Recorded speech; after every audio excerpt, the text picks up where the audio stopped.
Assalamualaikum, selamat datang di channel Gus Hydro, channel yang membahas masalah sekitar hidroponik. Kali ini saya akan membahas mengenai analisa finansial hidroponik untuk skala rumah tangga.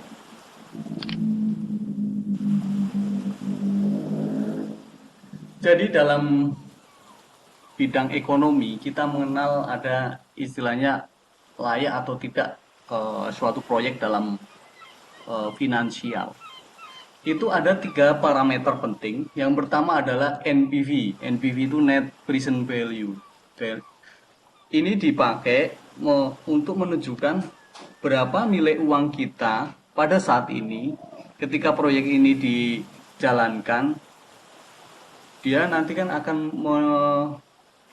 mengeluarkan uang, mendapatkan penghasilan. Itu sampai lifetime-nya itu dihitung semuanya dengan menggunakan diskon rate atau keinginan keuntungan kita itu jadinya berapa secara total. Kalau dia positif, ini menunjukkan bahwa proyek ini layak untuk diimplementasikan. Kemudian IRR, internal return rate, itu juga dipakai untuk menentukan bahwa proyek ini akan berjalan dengan bagus atau tidak. IRR ini eh, harus lebih besar dari keinginan keuntungan dari investor. Ataupun kalau misalnya ada pihak yang memberi pinjaman, dimixkan, digabungkan keinginan dari investornya dan keinginan dari pihak pemberi pinjaman itu berapa, nanti namanya adalah WACC. Nah, itu gabungan antara dua itu. Dan IRR harus lebih besar dari WACC itu. Kalau lebih besar dari itu, maka layak untuk diimplementasikan. Kemudian yang ketiga adalah payback period. Payback period ini adalah eh, kapan modal yang kita invest pada waktu pertama itu akan balik. Nah, itu. Jadi semakin pendek payback period, maka akan semakin visible atau semakin layak untuk diimplementasikan. Kalau semakin lama berarti semakin orang ragu karena ini bisa kembali atau enggak. Jadi ini masalah psikologis dari investor. Oke. Kemudian kita beranjak ke parameter untuk inputannya. Jadi tadi adalah hasil perhitungannya yang dijadikan acuan untuk ini layak atau tidak suatu proyek. Kalau ini adalah parameter inputnya. Jadi yang harus diketahui itu berapa jumlah investasi, berapa penghasilannya kira-kira ya, kita kirakan dengan sangat jeli, berapa pengeluarannya. Nah, ini tiga inputan ini harus diketahui dan dihitung secara jeli karena akan menentukan valid atau tidaknya struktur analisis kita. Oke, kita mulai dari investasi. Kalau di bidang hidroponik, maka modal awalnya adalah modul hidroponik itu sendiri. Modul itu terdiri dari pipa, pompa, bak penampungan, aksesoris. Nah, ini kita pakai data yang real, tidak data yang tidak bisa dipertanggungjawabkan. Data ini berasal dari ya ini gambar hidroponik. Saya ambil harga dari bukalapak.com. Nah, Bukalapak dapat iklan gratis nih. Kemudian ya ini harganya berapa? 1.100.000. Nah, 1.100.000 ini kita akan mendapatkan 44 lubang hidroponik, cukup lumayan banyak ya untuk skala rumah tangga. Ini pas, saya kira sangat pas untuk skala rumah tangga ya. Tapi nanti kita asumsikan ini nggak dikonsumsi sendiri tapi dijual ya. Tapi kalau dikonsumsi sendiri nggak apa-apa. Tapi dalam analisa ini kita asumsikan untuk dijual semuanya. Jadi dari 1.100.000 ini yang kita dapatkan pertama adalah modulnya itu sendiri terdiri dari 4 pipa masing-masing 11 lubang, jadi totalnya 44 lubang. Kemudian ada pompanya, ini penting untuk mensirkulasikan air sehingga nutrisi dapat diambil oleh tanaman sehingga bisa tumbuh dengan baik ya. Kemudian kita dapat netpotnya, kita dapat rock wall, kita dapat benihnya juga untuk pertama kali, untuk 5 kali panen ya, rock wallnya juga untuk 5 kali tanam ya. Terus dapat alat TTS dan pH meter. Nah, kalau sistem ini katanya sistem DFT. Jadi kalau sistem DFT itu pompa nggak perlu terus-menerus hidup. Kita bisa atur dengan timer ya. Itu bisa 12 jam atau 4 jam terserah kita, tergantung takarannya nanti ukurannya gimana. Kemudian pengeluaran, nah kita harus jeli nih di pengeluaran ini. Kita asumsikan bahwa pompa itu berjalan 12 jam. Dan saya yakin pompa itu rata-rata 40 watt ya. Seperti yang saya punya itu 40 watt. Jadi kalau kita kalikan harga TDL 1467 kali 30 hari, maka di 1 bulannya itu kita mengeluarkan sekitar 21.000 rupiah, sekian rupiah ya per bulan. Untuk setahunnya sekitar 253 sekian per tahun gitu. Sangat murah. Kemudian untuk benihnya, untuk benih roadball itu sangat kecil karena cuma 44 lubang ya. Saya asumsikan udah sekitar 250.000 per tahun. Nah, untuk depresiasinya karena kita asumsikan 8 tahun untuk lifetime-nya, maka depresiasi itu sekitar 137.500 rupiah per tahun. Jadi total pengeluaran setahun sekitar 640.997 rupiah per tahun. Itu pengeluarannya setahun, itu sangat kecil. Kemudian penghasilannya, nah ini penghasilannya saya juga heran sekali. Kalau sayur bayam hasil hidroponik itu 30.000 seikat itu. Kalau kita beli di pasar paling 5.000 atau 2.000 ya. Pokoknya jauh lebih mahal ya. Mungkin karena kualitas dan teksturnya lebih bagus ya, rasanya lebih enak ya.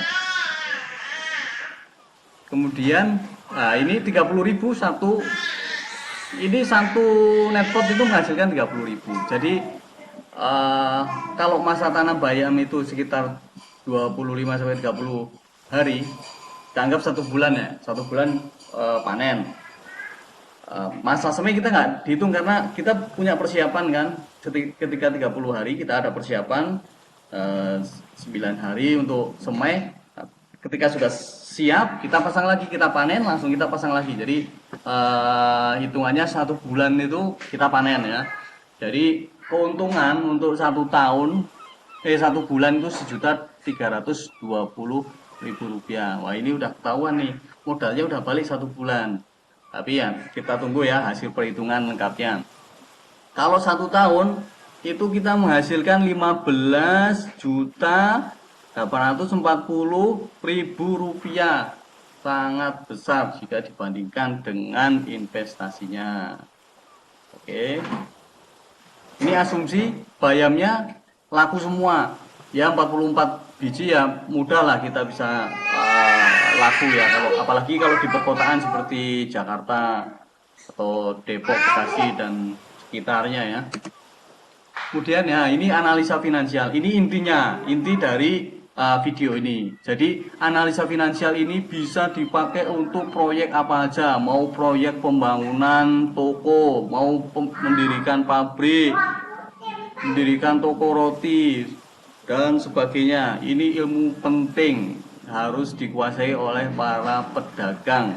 Tapi kebanyakan pedagang kita nggak pakai ini, jalan aja. Ya memang untung karena sudah kodratnya untung itu dari perdagangan. 9 dari jalan rezeki itu dari perdagangan. Ya memang kayak gitu. Ya. Jadi kalau kita ingin melihat gitu kan. Nah ini kira-kira gini apa hitung-hitungannya.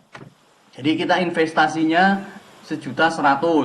Kemudian penghasilannya 15.840 per tahun ya. Ini dalam 1 tahun semua. Pengeluarannya 640,997 rupiah per tahun. Nah, kemudian saya menggunakan pakai Excel yang dibuat oleh Kraken Capital. Nah, saya iklan lagi sama Kraken gitu. Capital ini bisa di-download di internetnya. Oke, bisa di browsing itu. Kemudian jadi kita masukkan angka-angkanya. Total investment adalah 1.100.000 rupiah. Kita rencanakan atau kita asumsikan 8 tahun kita operasi di hidroponiknya. Kemudian depresiasinya 137.500, sale feed value-nya 10%, debt portion-nya 0%. Kita nggak perlu pinjem bank, 1.100.000 rupiah nggak perlu, karena ya itu riba juga ya, jangan. Ini hitungan ini dipakai untuk non riba ya, bisa dipakai untuk non riba untuk mengetahui tingkat pengembalian investasi kita gitu. Terus equity portion 100% ya, karena kita nggak pinjem ke bank ya. Kalau pinjem ke teman nggak apa-apa, tapi asal dilunasi utangnya, jangan pinjem nggak dilunasi, kan dosa juga itu. Nggak riba tapi dosa juga kan, nggak melunasi utang. Kemudian interest rate-nya, nah, kita nggak pakai ini interest rate-nya. Terus cost of equity. Cost of equity ini adalah kemauan dari investor. Maunya berapa sih pengembaliannya? Tingkat pengembalian IRR-nya itu berapa sih? 20%. Minimal 20%. Nah, 20% itu jauh lebih besar daripada bunga bank. Jauh lebih besar dari deposito. Berapa kalinya? Itu. Jadi seorang pengusaha itu harus mau atau mampu menentukan keinginan, saya ingin untung berapa persen, 20% setahun. Nah, gitu. Jadi cost of equity itu keinginan dari investor. Aku pingin balik modal 20% dalam setahun. Nah, itu apa namanya, gampangannya gitu kayak gitu. Jadi ini WACC-nya ya, karena utangnya nggak ada, WACC-nya sama dengan cost of equity 20%. Oke, kita lanjut. Nah, ini berdasarkan hasil perhitungan. Nah, untuk revenue di tahun pertama kan 15.840. Kemudian tahun kedua, ketiga, keempat sampai ke-8 itu mengalami peningkatan karena secara alamiah dia akan harga itu akan naik ya, secara alamiah. Itu 10% biasanya, kalau harga naik itu 10% apa dalam dunia perdagangan. Kemudian untuk cost of sales ya dianggap tetek bengek untuk berjualan itu 1.000.000. Nah, itu untuk yang tahun kedua, tiga sama juga ada kenaikan gitu ya, itu biasa. Kemudian gross profit, yaitu dikurangi aja dari revenue, dikurangi cost sales. Terus operating expense itu ya pengeluaran kita yang tadi itu 640 sekian per tahun itu. Nah, ini juga mengalami peningkatan dari tahun ke tahun, tapi peningkatan ini 5% seperti inflasi ya, dianggap seperti inflasi. Kemudian interest nggak ada kan, kita nggak pakai itu, nggak pakai pinjaman. Kemudian ini profit margin, langsung aja nominal itu 89%. Ini sekitar 90% tuh, tiap tahun itu profit marginnya sangat besar sekali. Kemudian langsung aja ya, kita karena bukan sarjana ekonomi atau magister manajemen, jadi ya langsung aja ya ke IRR-nya itu. IRR-nya waduh gimana? Oke, mohon maaf ada gangguan alarm. IRR-nya ini 1313. Oh, nggak masuk akal. Tapi memang bener ini tuh hanya segini. Memang kenyataannya gitu. 1300. Wah, itu proyek. Aduh, kalau seorang investor itu pasti merem aja kalau menentukan ini mau jalan atau enggak, mesti jalan itu. Lebih lebih dari 1000. Aduh, itu aduh, masya Allah ya. Diskon rate-nya 20%. Ya, jadi jauh sekali kan, 1300 ke 20, sangat jauh sekali. Jadi sangat layak, sangat layak, sangat layak ya. Terus payback period-nya itu nggak ada sebulan itu sebenarnya, tapi kan nggak mungkin kan kita panen sebelum kita dapat uang sebelum panen kan, dapat uangnya ya 1 bulan udah balik modal ya kan, terus NPV-nya udah hampir 60 juta ya, jadi sangat sangat menguntungkan sekali ya. Jadi video ini diharapkan bisa memberikan semangat kepada teman-teman terutama di perkotaan untuk bisa memanfaatkan bidangnya untuk ketahanan pangan ya, karena kita di masa sekarang dan nanti-nanti itu kondisinya tidak menentu ya. Jadi usahakan